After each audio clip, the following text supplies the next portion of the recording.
Digital 410 Productions proudly presents the What's the Scuttlebutt podcast with your hosts Don Abernathy and Jeff Copsetta. One of the greatest fears I had was, would I be able to do my job? Because never having been under fire, never having been in the stress of combat, everybody goes through that.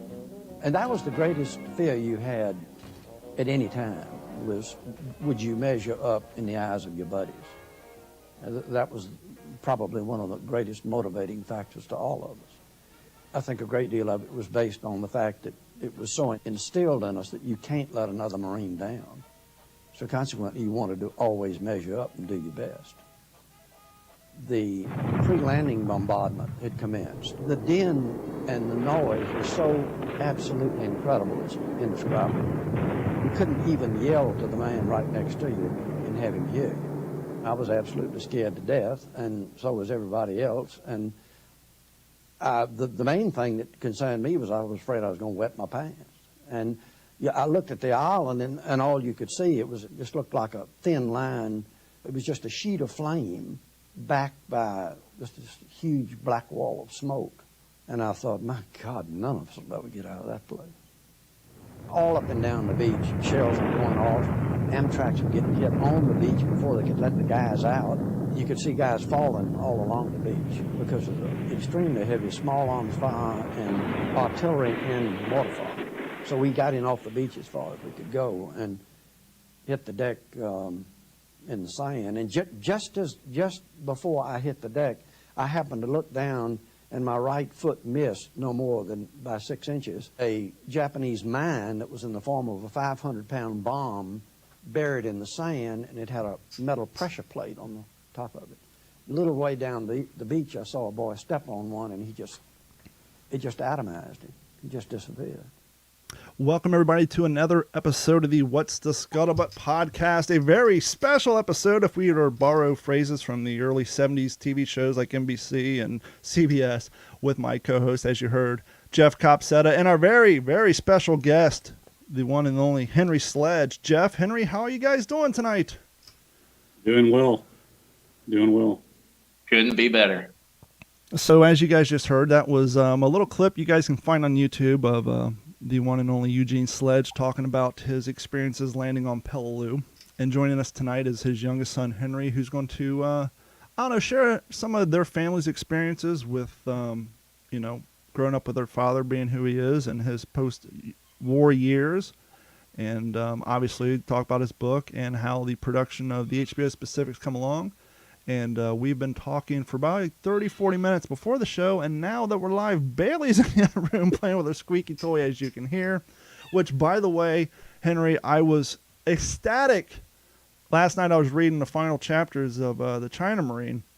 Yeah. And we all know that your father's dog, Deacon, passed away when he was on Okinawa. But he said when he came home, your grandmother's dog, Captain, the Boston Terrier, which I am a huge Boston Terrier fan, that's what Bailey is, came to greet him at the house.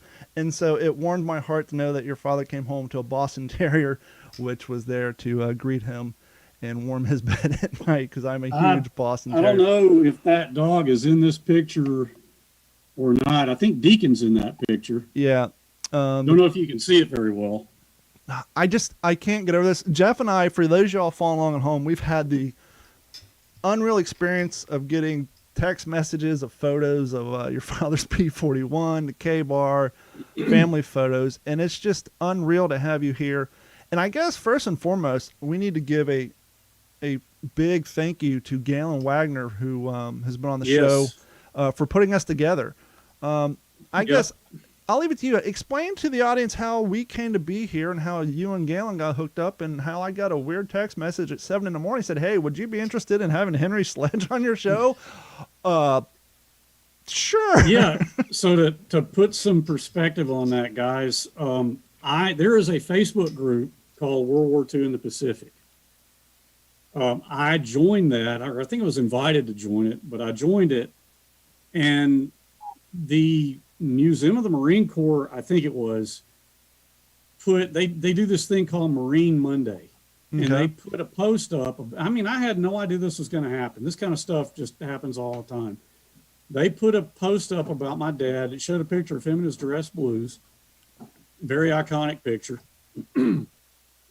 And they had a blurb about him, about a paragraph talking about his biography in the book and all that. And that got shared onto the World War II in the Pacific Facebook group.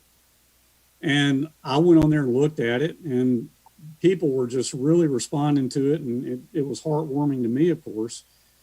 So I put a post on there saying, hey, you know, I'm E.B. Sledge's son. It's been suggested to me that I should at some point in the future, do a podcast on my dad or because I'm passionate about PTO history as well as just my dad's legacy. Would anybody be interested in that? Galen was one of the people, and it was a huge response. I mean, it just blew me away. But Galen was one of the people who responded to that. And, you know, he hit like and he put a comment, and I saw his name. I could tell he lived in the Mobile area, which of course I love Mobile. My brother lives in Fairhope. And he said, I got a friend, Don Abernathy. He does a World War II podcast. I can hook you guys up. And so that's kind of how we got to be where we are, Don. And so you and I got to chatting, and then I sent Jeff a text. And Jeff, what did you think when the text message came across your phone? I couldn't believe it. I think I was down in Crystal Beach still when you sent me that, and it was just, yeah, you know, everybody in the greatest generation is equally important for our success in World War II and who we are today, you know. But there are some that are sometimes a little extra special, and sometimes it's the help of a book or, of course, a movie that kind of helps highlight who these ordinary people were that did extraordinary things. And you know, Henry, of course, you know, your dad definitely fell into that category as one of those extraordinary, you know, among his generation. So, yeah, you know, our little podcast is, you know, it's been growing, and it's been really enjoyable to be able to share, you know, Don and our passion, you know, to be able to talk about it with people in a podcast, you know, it's something that a lot of people don't get to do, you know. So anytime we have a guest on here or whatever, it's refreshing, you know, to be able to share, for us to be an avenue for you to share, you know, like you said, about your dad's legacy. So I'm just proud to be a part of it. Well, hey, thank you guys for having me. I mean, like I told Don, I hope you got a lot of questions, because I do better answering questions than, you know. Well, absolutely. And Jeff and I are both honored to have you use our podcast as a way for you to, you know, determine or not whether or not you want to get into something like this. And we're very grateful. But with that being said, let's get into a little bit. Obviously, with the Old Breed, I think the first publishing was in 1981. And as you and I were talking off the air, obviously, you know, when that book came out, it was a huge book. And but a majority of the people who read the book were people who had interest in World War II. And so what was things like when the book came out for your family, for your father? I know you're telling us that you remember the original manuscripts, your mom was typing it up. Do you remember those times when your mom and your dad were spending hours, I would assume, him, you know, looking at the Bible, which you have? Jeff, you ready for this? Show Jeff the Bible. The Bible is sitting there on his desk. The Bible that we've all seen. Are we streaming on YouTube right now? Yes, we're streaming on YouTube. Okay. And so when your dad I got into this case, I'm sorry about that, but this thing has been pawed over by Ken Burns, Tom Hanks, you name it. And my mom finally just said, Henry, put that thing in a case. I'm tired of people pawing through it. They're going to tear the cover off. Mm-hmm. And I mean, we understand why. Yep. You know, please don't think I say that with any irritability at all. But that's the Bible. Well, Jeff, being someone who's worked in many museums, he can definitely understand the importance of what, you know, and people don't realize this, especially when it comes to paper artifacts. Every single time you open it once, you know, think about comic book nerds who have that early edition of Superman or Spider-Man or whatever. They don't want to ever take it out of that plastic sleeve, and because they know every time a finger, even with gloves on, every time you open that up, there's just risk involved. And so definitely with something like that, you got to protect. Right. Well, so you were asking me if I was reading the question right about early memories of the book. I mean, I can remember. So when I was born until the time I was 7 years old, 8 years old, we lived in a house on Pineview Road, Montevallo. Then we moved to the house where my brother and I really grew up. I remember being 5 or 6 years old, late at night, my dad sitting up by the fireplace, and he always wrote on legal pads. And we actually, all those legal pads are down at Auburn in the archives. I've seen them. But he always wrote in pencil, yellow legal pads. And probably not long after he and my mom got married, which obviously would predate my brother and me, he took the pieces of paper out of the Bible and expounded on those notes and made an outline. Okay. What I remember is getting up late at night and coming through there in my pajamas with little footies on them, you know, Dad, what are you doing? And my dad's nickname for me my whole life, I don't know why, but he called me Big Shot. And I remember saying, "Oh, Big Shot, I'm just sitting here working on something." And he'd be sitting there, you know, by the fireplace writing. And I'd say, "Okay, well, I'm going to bed," you know, and he'd send me off to bed. But those are the earliest memories. I remember very well, you know, going to the dime store in Montevallo and getting the plastic bags with the soldiers, you know, the green plastic soldiers. Yep. And I would play with those things. And I can remember, now we would have moved at this point, so I'd be like 8 years old or so. I remember being on the floor in the den playing with those little green plastic soldiers and hearing my mom in the laundry room behind the den typing the manuscript. Wow. And there was a table, this little rickety table, and I can close my eyes and still see that manuscript just piling up like this.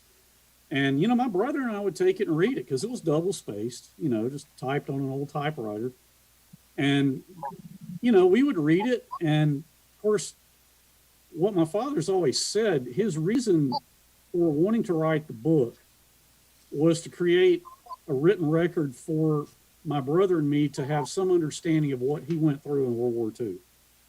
Because we all had an interest in military history. We had ancestors who to us to read their letters that they wrote home.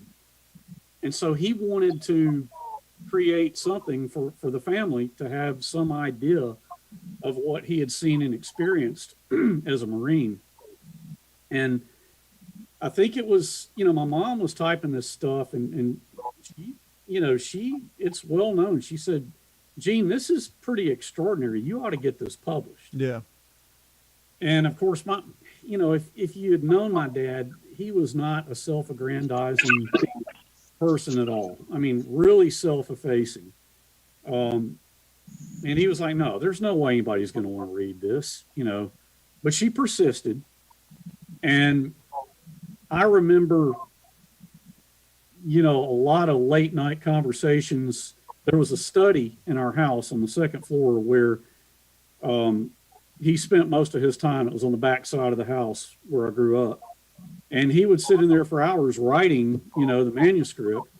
And of course, they would meet and talk about, well, you know, we need to get contacts. And he started contacting some old officers that he had known to lend their credibility to it. Austin Schaffner being one of them. And I remember a lot of long phone conversations. I remember, man, I can close my eyes and still see this huge manila envelope with the manuscript, and he had sent it to a publisher. And I remember the mail came one day, and he, you know, I walked up to the mailbox with him, and he said, takes this thing out. It was he said, "Well, this is probably a rejection." And it was a publisher sending the manuscript back saying, "We're not interested." Wow. I was going to ask you how many he went through before he got accepted. Third one. Wow. Third one was the charm. You know, it's got to be a little weird that here you are talking to two relative strangers and you talk about when your parents get married, and I can pick up this book and say, well, your parents got married on March 12th, 1952. Yeah. What did I know from the book, China Marine, if for those of you following along at home or listening to the podcast, I'm sure most of you have read With the Old Breed. pick up China Marine. This is a very good point, period, stop. It wraps everything up. And you and I are talking about this, that when your father sent in the original manuscript, it basically included a lot of the material from China Marine. But as the book saw editors, they said, okay, you were telling us that they had a page quota that they wanted to stick to. Wait, say that again now. You were telling me before the show that they said, hey, we want to keep this within so many pages. And oh, yeah.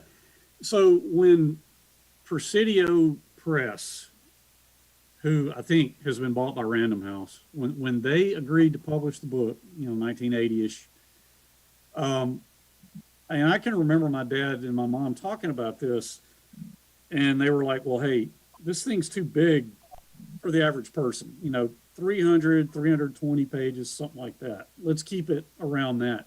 Let's have you, the beginning, Peleliu, Okinawa, you come home, let's end it right there. The whole part about doing China Marine, which, my dad's China service, I mean, he cherished those times. That was a healing time for him. And I mean, really, Don, you just read China Marine. It's been years since I read it. That episode, that part in there where they're on the ramparts of that fort watching the Japanese tank column go out at dusk, and my dad, and maybe I'm getting ahead of things. Maybe I shouldn't go into all that. You can go into it.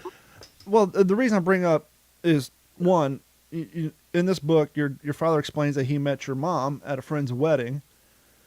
But yes, to rewind real quick to what you're getting at, I'm a World War II guy, and Jeff, you may be the same way, but then again, you're more military minded. Maybe you knew. I just assumed, okay, 1945. We know from with the old breed, the horrible story said on Okinawa, they got to the one shore. They said, okay, turn around, walk the other direction, and clean up the battlefield and bury the dead, which your father was very resentful for. Right. Obviously, but the fact that people don't realize that China had a power vacuum. Kind of like we're seeing right now over the Middle East. Won't get into that. But China had a power vacuum, and you had the China Nationalist Army, which was allied with the United States, and the Air Force, or the Army Air Corps, was flying in nationalist soldiers trying to get them through northern China. But you had the Communist Party coming up. And as you were saying, here your father was, and other members of his, K-35, who were assigned there, they're sitting in this fort, if you were, and the Japanese who are still there are now fighting on the side of the China nationalists, and for him and for us, the war is over, but he's got artillery flying over his head, and as he said in there, I don't know what they're thinking, but for some reason the China nationalists, they fire their artillery at the same exact time every night, so by clockwork, so all the communists have to do is get in their bunkers and wait until the 3 minutes passed. But the war's over for him, but here he is, could very well have a short round. There were Marines over there who lost their lives in those skirmishes, protecting those trains, and he's watching these Japanese soldiers, Jeff, if you can imagine this, with a tank, and he's standing there with the same Thompson he had on Okinawa. How do you go from fighting an enemy for 2 years, sleeping in foxholes with one eye open, waiting on a bonsai charge? You're conditioned to shoot when you see one, and now you got a whole platoon walking past you, and you got to prevent from doing what you're trying to do, which is shoot them, because now all of a sudden they're on your team, and he's just watching them go out to fight against to help the nationalist Chinese army fight against the Chinese communists. It's just mind-blowing that you're literally seeing, I mean, the way my dad described that, they're on the ramparts of the fort, it's dusk, and their orders were be locked and loaded, but you're there to just don't intervene. Don't fire unless you're fired upon. Protect yourself. And he said, he writes there, they hear the hobble news. It's a column of like 50 troops and maybe 2 Type 95 tanks. And, the dust is stirred up, the tank's headlights are on, and it's cutting through the dust. And as the tanks passed under them, and the troops are, in their helmets and everything, and the under him, and the commander in one of the turrets has the turret open. He's got his ceremonial headdress, his ceremonial samurai, white gloves, and he looks up at him and salutes as he goes by. And my dad, I remember him and me talking about that. And but we're up there going, we've been killing these SOBs for 2 years, and now they're our allies. It was literally, if you think about it, and you've already done a great job setting it up, Don, it was the beginning of the Cold War, which defined the period that I grew up in. I remember when the Russians went into Afghanistan in 77 and being terrified of seeing Leonid Brezhnev. I was like, man, this guy's going to drop a nuclear, he's going to shoot missiles at us. But not only were they the allies, but they had on the same damn uniform that he was shooting at 6 months before. Right. So it's not like, okay, here's Japs, but they're in, uniform change. No, same uniform, same gear, same equipment. And these guys have PTSD. They've had nightmares. They've been seeing these guys in their sleep, and here they are watching them and just fighting the urge to do what they've been trained to do for years. And it's just, to me, that part was crazy. But he goes on in great detail about his relationships with the family and I want to bring this up. I know during your time growing up, did your father bring up the preacher and the family that he stayed with over in China on throughout your childhood, or was it just come up every once in a while? I think it was Father Marcel. So you hear so many people say, well, my grandfather was here, there, or wherever, but he never talked about it. Okay. For whatever reason, my father was not taciturn about it at all. Okay. I can remember, and if I stray too much in trying to answer your question, I apologize. No worries. But,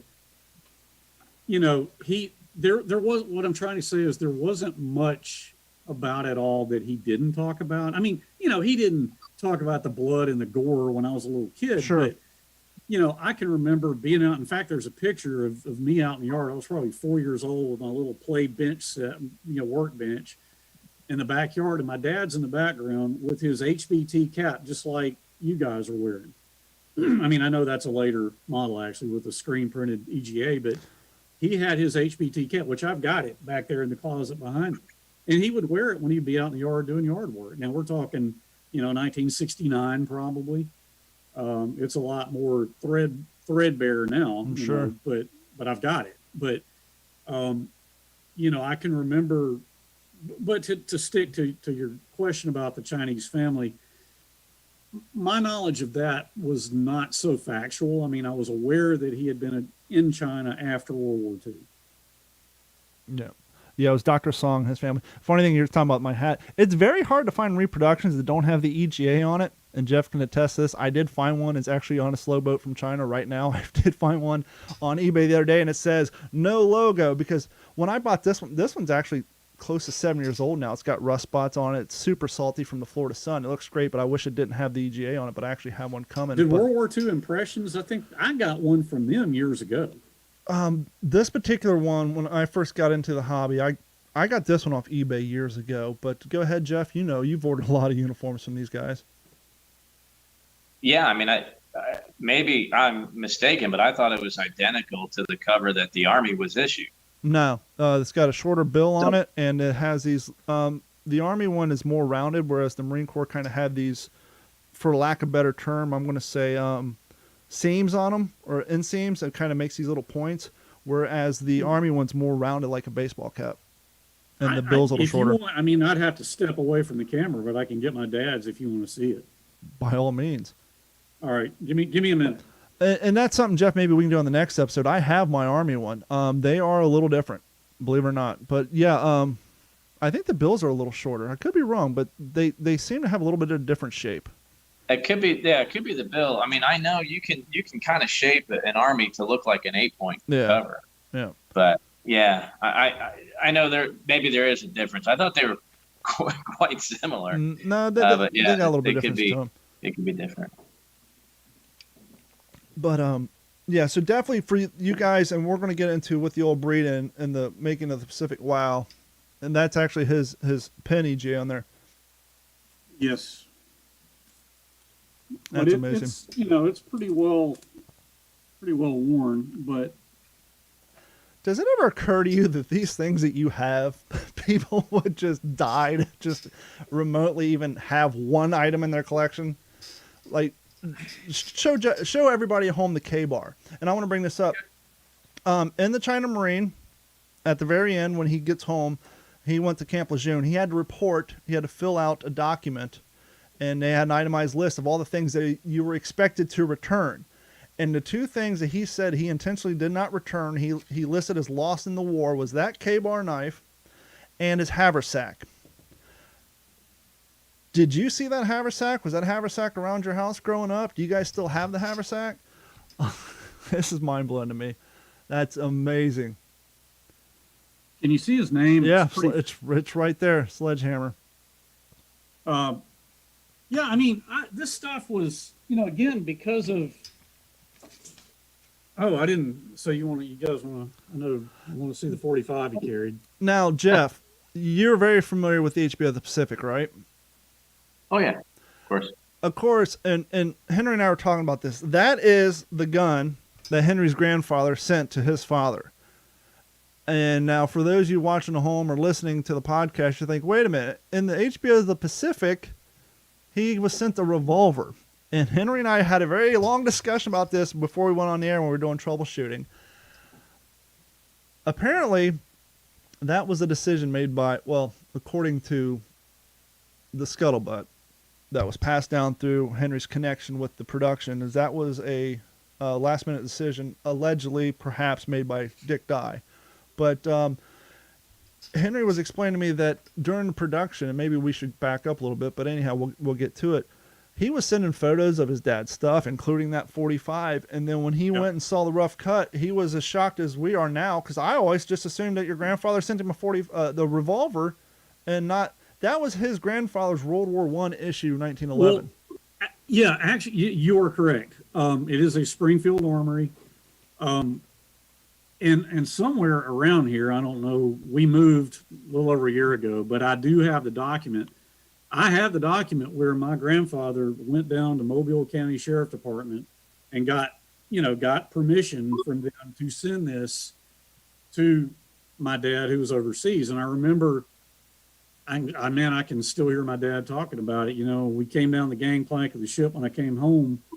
Because I'm like, Dad, do you have your helmet? Do you, what about your rifle? What about your carbine, your Tommy gun? No, we had to turn all that stuff in. But he said, when I came down the gangplank, they had a lieutenant there checking everybody off, making sure we didn't keep stuff. And he said, I had my 45. And I remember him saying, I told him, sir, this is my personal property. I have a paper to prove me. And the lieutenant just waved him on. Yeah. Jeff, you have any particular questions about anything really before we get into, because Henry has some pretty interesting stuff about how the production came and his family being contacted to get involved with with the production. But before we get into that, you have any questions for Henry? Yeah. We're like, I don't know, 15, 20 minutes in this episode. I'm still starstruck. I'm speechless, man. I'm just enjoying it. It's not because of me. It's good, Well, to be fair, yes, it's for who your father is, but it'd be like a Yankee fan sitting down and having the opportunity to talk to the son of Babe Ruth. You know what I mean? It's just, not to put him in the same realm, but because, and your father kind of pointed out in China Marine, he kind of feels, because he is a member of a staggering low number of men who did not get wounded or died in those campaigns from the 1st Marine Division. And he kind of mentions in here, he almost feels like it was because it was up to him to share the story, to get that book out. Yeah. And so because your father is one of, let's say, 7 voices of that era, at least in the mainstream, vernacular. Obviously, there's a bunch of books on it, but we're talking about in the mainstream realm, the realm of my normal 43-year-old counterpart who doesn't spend all their time producing podcasts and reading World War II stuff. The guy who's flipping through Spike TV or HBO and sees the Pacific on his Amazon list for Band of Brothers. We're talking about those people. The fact that mainstream people who aren't in World War II know who your father is, it's kind of a big deal. Well, I actually, and I can't remember, we've texted back and forth a lot, Don. I can't remember if we talked about this or not, but so Sid Phillips, was my dad's best friend. Mm-hmm. And that was on my list. And I read, and Jeff, I heard you plug in Adam Makos. Adam's a really good friend of mine. We worked together on a lot of stuff when the Pacific came out, but I am actually reading his book, Voices of the Pacific, right now, and really enjoying it. But Sid's talked to a lot. You know, I grew up calling Sid Uncle Sid. Well, and that's what I was going now to say we- to you as well, not to cut you off, is not only is your father E.B. Sledge, but your uncle is Sid Phillips. I mean, that's Yeah, two people uncle, I who mean, put two, you know, yes, we- but we lived proverbial uncle, 4 but hours yes. away, but it was always, you know, Uncle Sid. I mean, I never called him anything but that. Now, you know, we would go years and not see him. You know, when he's busy raising his family, my dad was busy with my brother and me. So, you know, but of course, when I did see him as a kid, I mean, we never talked about World War II stuff, but you know, I did know that he and my dad were best friends and all of that. So, yeah, I mean, but he mentioned in Voices of the Pacific, it's actually on Valor Studios' website. There is a letter, and I never even knew about this, that my dad wrote him in like sometime back in the 80s, I guess. And Sid was talking about how, you know, we would go to First Marine Division reunions, and Eugene would come up to my room and just because he was such a celebrity. And I'm telling you, if you knew my dad, there's nothing he would have hated more. And he just would go to Sid's room and hide out. He wanted to see his buddies, but you know, everybody wanted to meet him and introduce him to their wives and all that. And he was I mean, he could be very well spoken and very outspoken, but just not at all self-aggrandizing, you know. But yeah, I remember that really well. There's got to be a part of you, because I know, and believe it or not, we are getting down to that 5-minute mark, so we are going to take a break, and then we'll talk a little bit about the Pacific, and then if you're up for it, Henry, maybe we'll have you on the next episode and we can talk about some other stuff, because time just flies by so fast. I know, man. I feel like I've hardly gotten started. Exactly. And so maybe we'll take a break, we'll come back, we'll cover a little bit of the Pacific stuff, and then we'll have you back for the next episode. If everybody's cool with that, I'm sure the audience would be great. But there's got to be a part of you now, all these years later, now that sadly Sid has passed as well, that when you fired up the Pacific this weekend, and there he is in living color and HD, there had to be a part of you that was so glad that he had the opportunity to sit down and have his image captured at the beginning of those episodes. Oh yeah, I mean, I remember in fact, the documentary that you played the clip from, that was 1991. I remember when he and my mom went out of town to go do that, because Bill Layden was there, Bergen was there, Jay DeLoe was there. I remember that really well. And, you know, I'll tell you this, and it's kind of sad, but it does speak to being glad that my father did share those experiences, despite how emotionally eviscerating they were for him. You know, every time he would be interviewed for something, he would come home and, I mean, he would be sick. Oh, I'm sure. He would just be, you know, physically sick. Blood pressure would be all out of whack. He'd be just, you could just tell he was a mess. And he would get over it. I mean, you know, the point was driven home, and you really see it in the Okinawa episode and part 10, where, you know, this young man was just gutted, as they all were. And, you know, of course, Sid famously said, "Oh, just forget about all that. Can't dwell on it." Well, you know, my dad did dwell on it, and he dwelled on it to the point of writing, you know, a book or 2 books, if you want to be technical about it. But he carried a lot with him. But I mean, I want to, because they talked about this in the Ken Burns thing too. Don't ever think that it got the better of him. I mean, he conquered that. He got a PhD in biology. He married a beautiful woman, my mom. He treated her like a goddess. He raised me. He raised my brother. I mean, he was a fantastic dad. We had a great relationship. He didn't burden us with any of that emotional baggage, if you will. I mean, he did it right, if that makes sense. Oh, absolutely. And I was just thinking, you know, your father's coming back from doing these interviews and these TV specials and all that back in the 80s and 90s, because there's quite a few of them on YouTube. And you're talking about how he'd come home emotionally drained. And in the back of my mind, because I'm just fresh off of reading it, in the back of the book, he's saying that how he was able at a certain point to go to sleep at night is he had a recipe. He would sit there when he was going to school to get his master's degree in biology. He would sit there and think about plants and animals and all that. And he said he would basically do an hour worth of research or an hour worth of studying at night, and then that would turn his dreams into biological stuff and not stuff for the war. And so I'm thinking here is 1990s. He's already been a professor. He's already got his master's degree. He's already been doing his work, and he's probably comes home and goes up and probably reads about biology for an hour just to subside all the thoughts that he just talked about for an 8-hour recording session that day. Sure. So we're going to take a quick break. You guys hold tight there who's watching on YouTube and Facebook, and we're going to make us a quick turnaround. Hold tight, and we will be right.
And we are back from that quick interlude. If you guys want to help us support the show and help us prevent in the future from doing things like that, please head over to the WTSPWorldWar2.com and sign up for Patreon. Patreon's $1 a month. You can help support the show. You get access to exclusive content.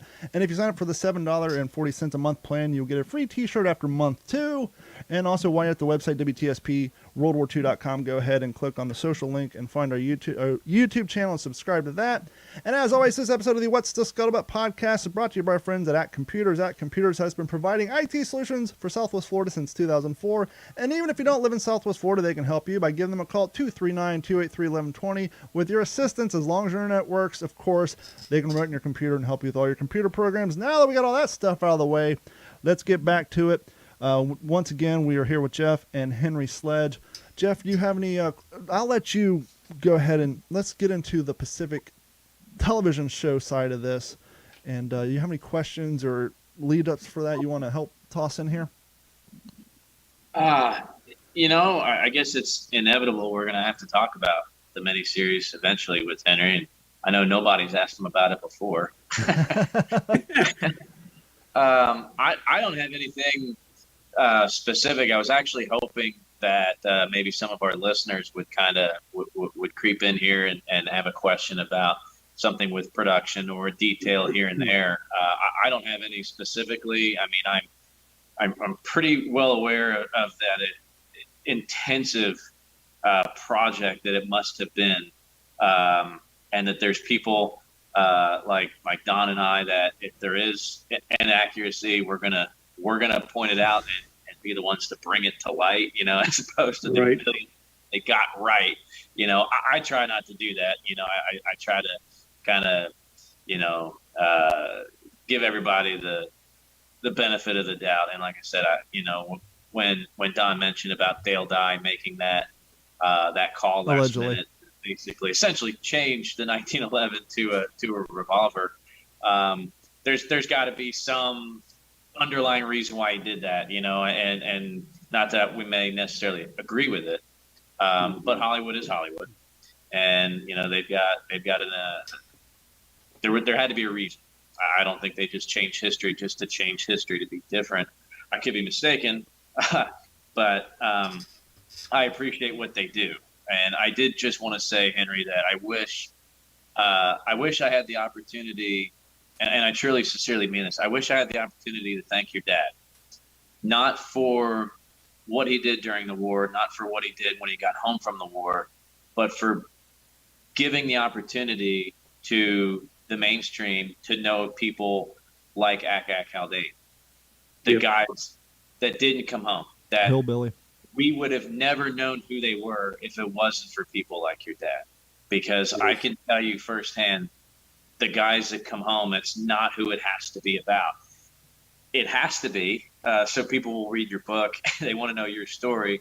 But I'm pretty certain your dad would feel the same way as I do, is to use him to know about the other boys that didn't come home, because that's what everything was always about.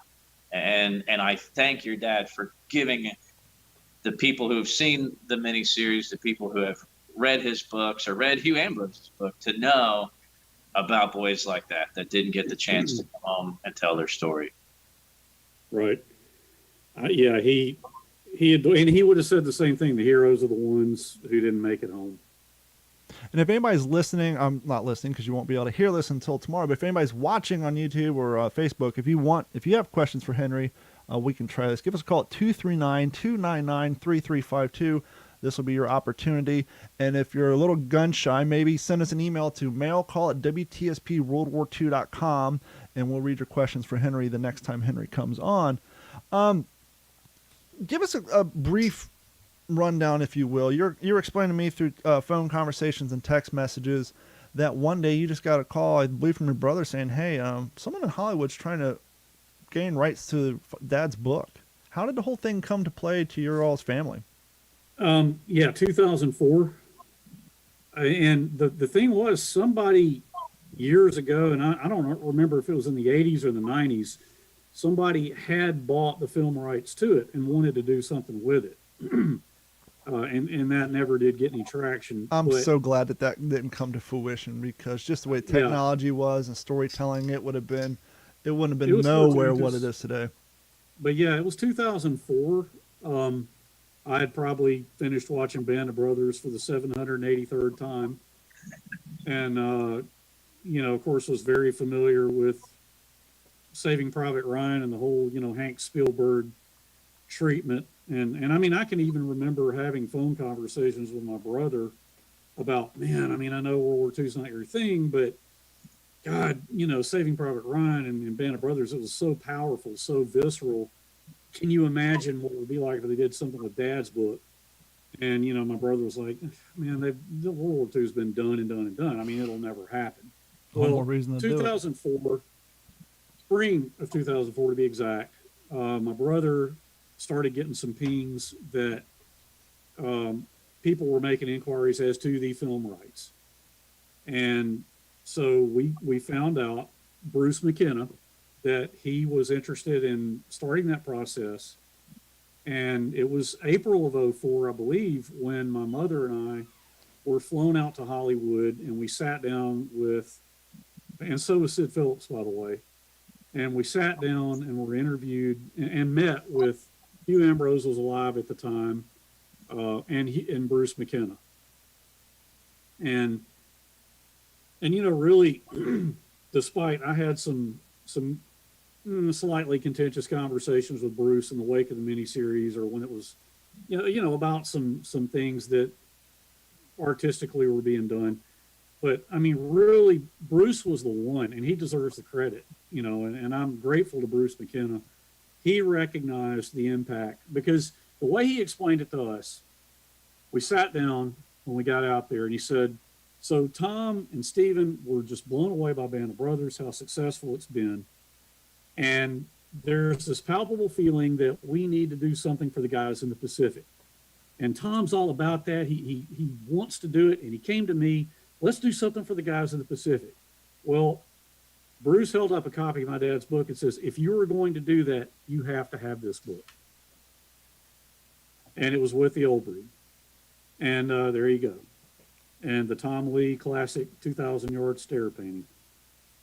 And so that is a very simplified version of how the process started. And, you know, we all went out to dinner that night. And I mean, I remember Bruce and Kirk Sadusky was with us too.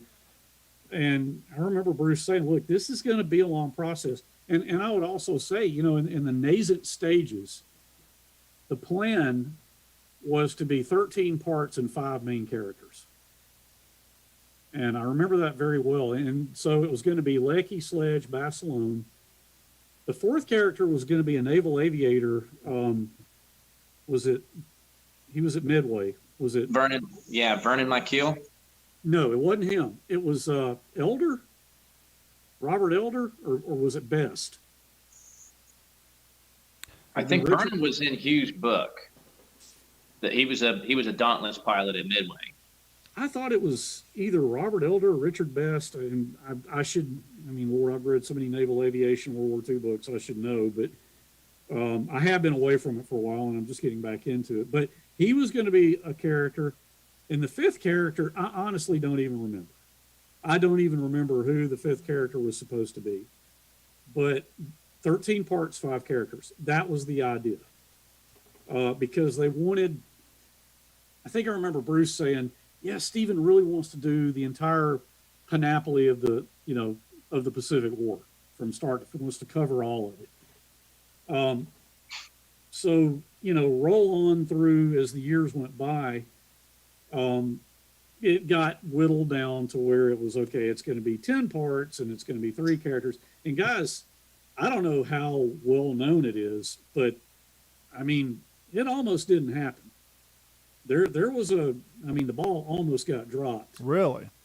Yes. It was, when Flags of Our Fathers came out, I can remember when they were working that movie up. I remember the discussion because the Pacific, Flags of Our Fathers came out, was it 2006? I can look. Yeah, I think it was 06. The Pacific was not officially, in the expression that Bruce used with us through the whole process was getting 2006. greenlit. Mm-hmm. Getting greenlit. This thing, it doesn't matter what we do, how much money we spend, who we talk to, how excited we get. If it's not greenlit, it doesn't happen.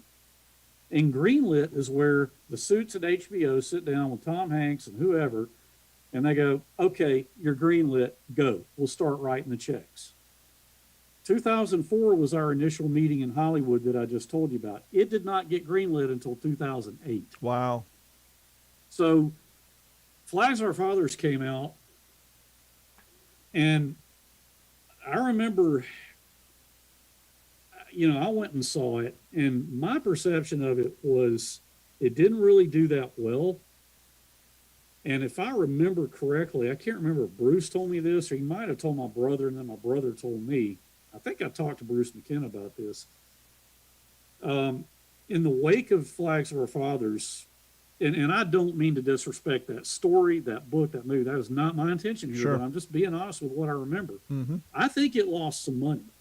Yeah. And if I remember correctly, Bruce had to get on a plane and go see Tom Hanks because Tom Hanks was actually saying, hey, maybe World War II isn't relevant anymore. Maybe we don't need to do this. Well, Hollywood's synonymous for that. Anytime you have a project that has just the same theme as another project, if the original project doesn't do well, it'll put that stink on other projects that may have nothing to do with it other than the same setting. It happens all the time. Bruce had to go. He got on a plane and went to see Tom because Tom was ready to just pull the plug on it. Like, maybe it's not relevant. Maybe, you know, we've had Band of Brothers, Saving Private Ryan, and now this thing's not doing that great. It's not making money. And I may be wrong, guys, but I thought Flags of Our Fathers lost like $60 million. Wow. I could be wrong. If I am, I apologize. But I just remember the perception. It really did not do that well. But he got on a plane, went to see Tom Hanks, got him back on board, assured him, yes, Tom, it is relevant. It will always be relevant. We need to do this. And so things got back on track. And then in 2008, we got the call, hey, HBO greenlit it. We're a go. It's happening. Yeah, according to Wikipedia, although it was considered a box office failure, only grossing $65.9 million against the $90 million budget. So they definitely lost some money there. You know, it's funny you used the phrase, and I told you about this on the phone. When I came across this book, it was because of the documentary that came out on PBS called The War, and Yes. in that, and I found the book, the hard copy, at Books A Million on sale, and it has Sid Phillips has a chapter in there, and he said, because my buddy Eugene was a better writer than I ever will be, I want to introduce this paragraph from his book with the old breed, to which I quickly went out on eBay and found this at the time for a steal at $13 because the miniseries hasn't been out yet. And I read this, and I went to Carrie at the time, and I said the same thing that he said.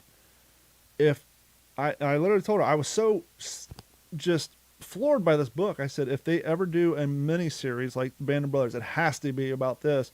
And I think it was like 7 months later they came out, oh, they're making the Pacific, and it's going to be about Eugene Sledge. And I was so happy. But we were kind of talking about some of the inaccuracies earlier about the change of the 45, and it's a good thing that Bruce was such a good contact for you as far during production, because there was another thing that the director was wanting to change, and Bruce wasn't down for it, and he knew you wouldn't be down for it, but he had to do his due diligence by reaching out to you and share that story with the listeners, because the people who watch the Pacific will find this quite interesting. Yeah, and by the way, I mean, I will share that, but let me just say, I sat down and watched it last week for the first time since 2010, okay? Because in 2010, when I saw it when it released, I was not happy with it.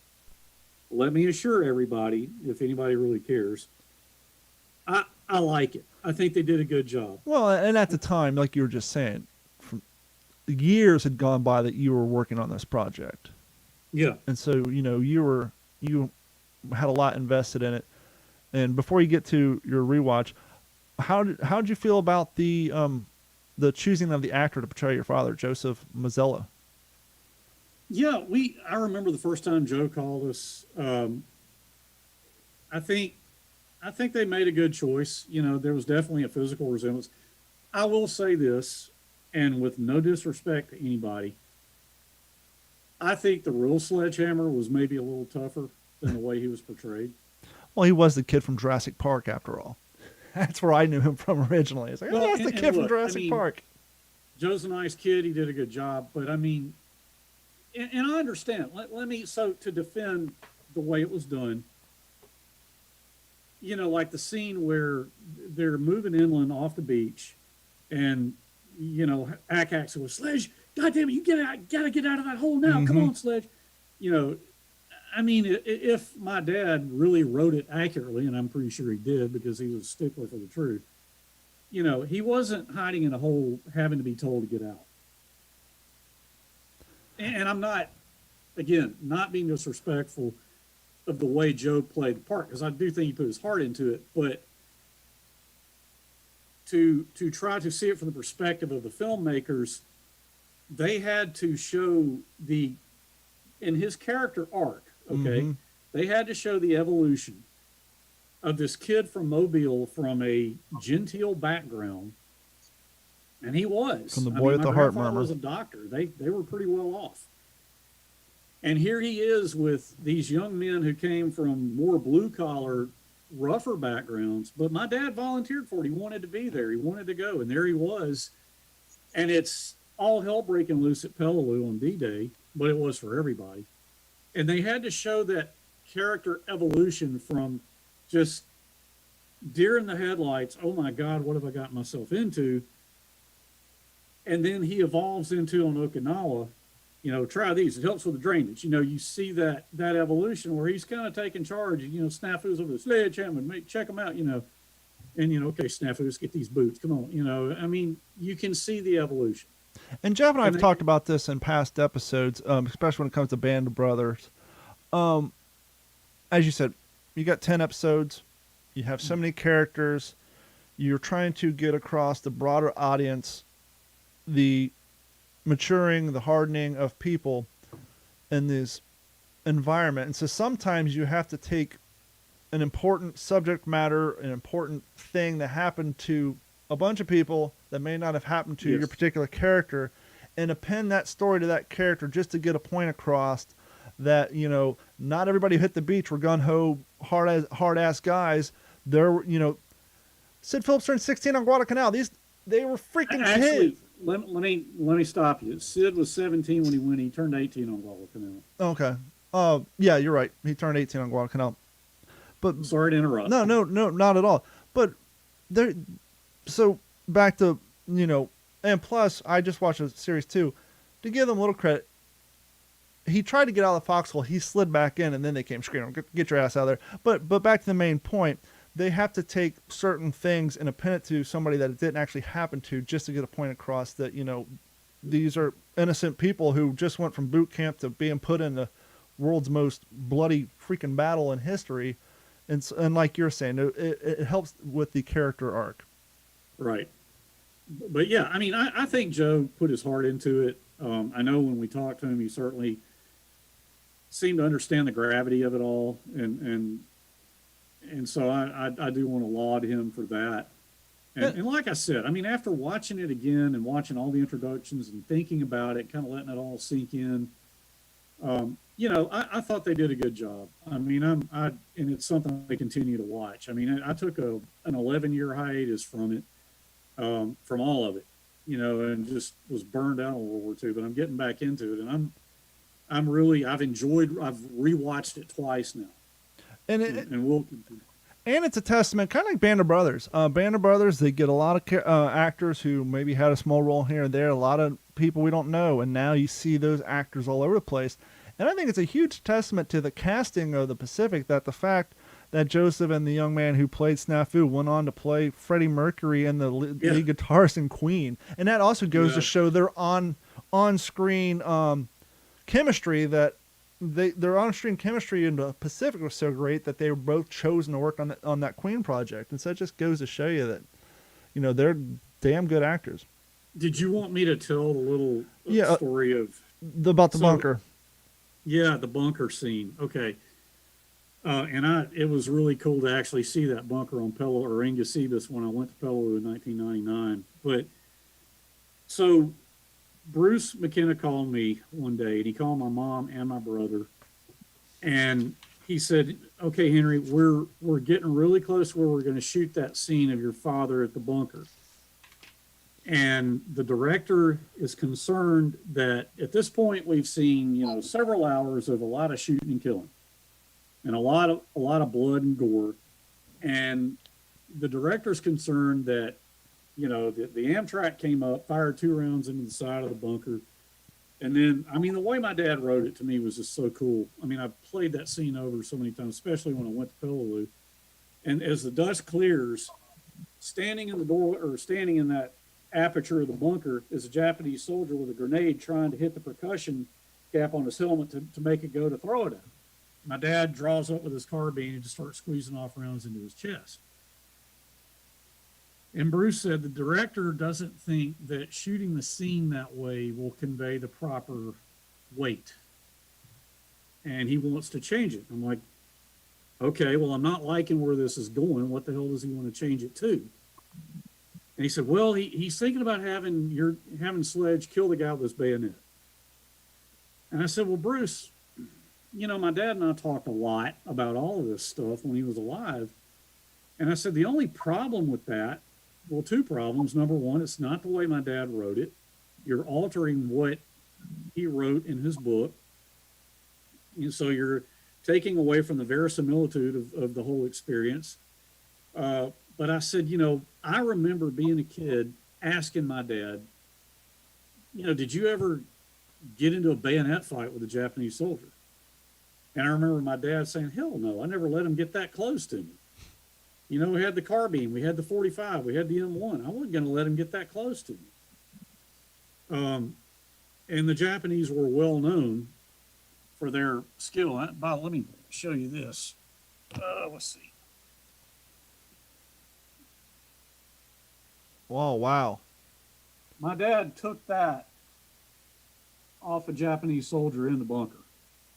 Yeah, because in the series they show him picking one up and then Yeah. throwing it down in disgust, and then that's when Later up in the Umer Brogel, he picks it up and he throws it down, and then says, "What you doing, Sledgehammer? Don't yeah germs, yeah. full of germs."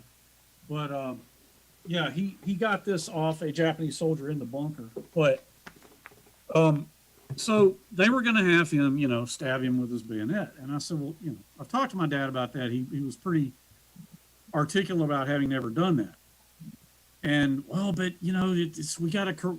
The director's really concerned, and I said, well, Bruce, look, you guys are going to do what the hell you want to do, but you're changing something that I really don't think should be changed. And of course, my mom was just horrified at the idea because just, killing somebody with a bayonet is, I guess, so much more gut wrenching than shooting them repeatedly in the chest, but I said, look,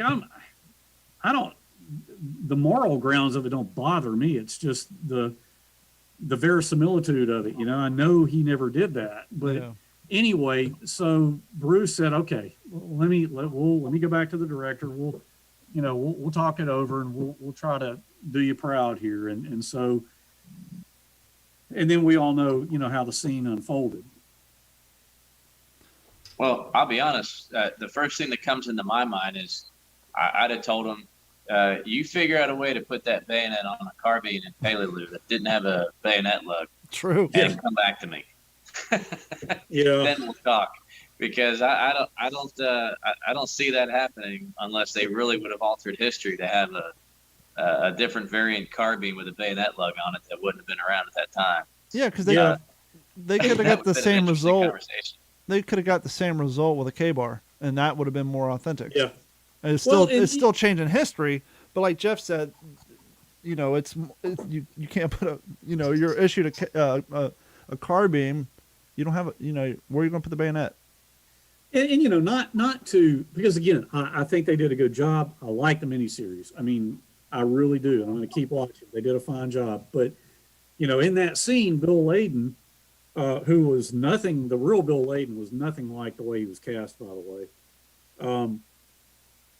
He's, of course, the grenade went off. He's Gene. Nobody called my dad Gene. Everybody called him Sledgehammer. I mean, everybody called him Sledgehammer. So I was just kind of like, why are you having? You heard that a lot in the miniseries that they call him Sledgehammer, but that was a little annoying. But Less syllables, easier to tell.